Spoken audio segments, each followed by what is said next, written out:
In this video, I'm going to talk about numbers. This is one big mistake many doctors do.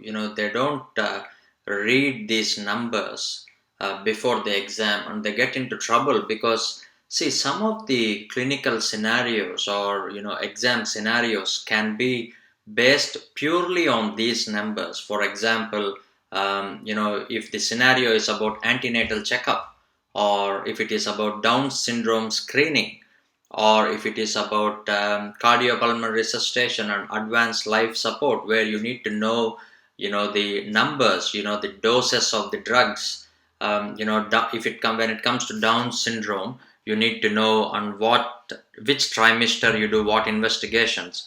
When it comes to antenatal checkup, you need to know which trimester you need to do what blood tests, what urine tests, and all those things. So it's very important that you actually make a note of these numbers. You need to actually make a note of all these numbers in probably a book where you're having your diagnostic triads, checklists.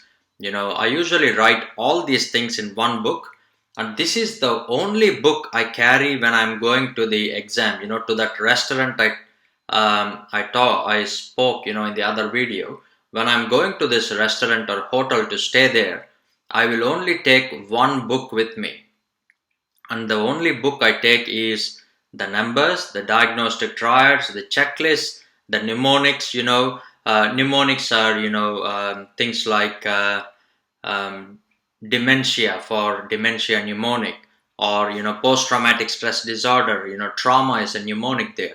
So I write down all these things in one book. I have a book that actually says day before exam book. So this is the only book I take to the exam center, and in that book I have everything about the screening, the drug doses, and all these things which are like numbers where you have to remember them. If you don't remember them, you can't pass the station in the exam. So I used to have all these things, and I used to actually read the day before the exam in the hotel room. It's very important that on that day you don't read any new topic, and all you read is the numbers. Okay, it's very important that you do this. Again, as I said, unless you know these numbers, you can't pass the station. So make sure you write them down. Don't be lazy, please. What I used to do is, when I'm actually reading, I will have this day before exam book with me. And this is a big 200-page long book, and I've divided it into few sections where initially at the beginning I will have only numbers, then I will have checklists, then I will have my diagnostic triads, and then I will have miscellaneous. Okay, so screening tests and all those things. When you do pap smear, in 1 year, or you do a repeat, or when do you repeat in 2 years time, or if you're doing bowel cancer screening, when do you repeat it? How many things you do first, what are all the things you do after 3 months. For example, if it comes to HIV screening, you write about initial screen, then after 3 months window period. All these numbers I put it under miscellaneous, but checklists, diagnostic triads, and drug doses I will write down at the beginning. And every day before I go to bed, I take this book with me, and I will be reading them all the time. Every day before I go to bed, this is what I do. I will actually quickly go through all the numbers so that I remember it. Okay, and the reason I do this is, when I take this book to the exam, not into the exam center, I leave it in the hotel room when I'm going to the exam. But when I'm actually reading this the day before the exam, I know each and everything there. So that gives me a lot of confidence as well.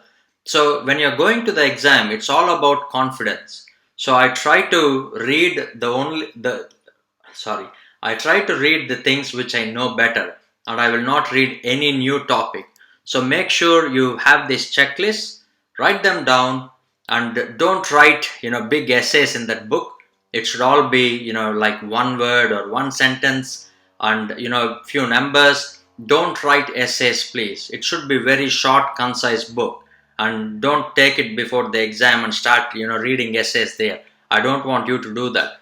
Okay, so tell your friends, tell them to write down all these things, and finally you can sit down with your friends' books and make a nice little checklists and diagnostic triads and notes, and if you want, you three guys can make one, photocopy it, and take it to the exam center. I think this strategy will help a lot. So make sure you follow this, and I will see you in the next video.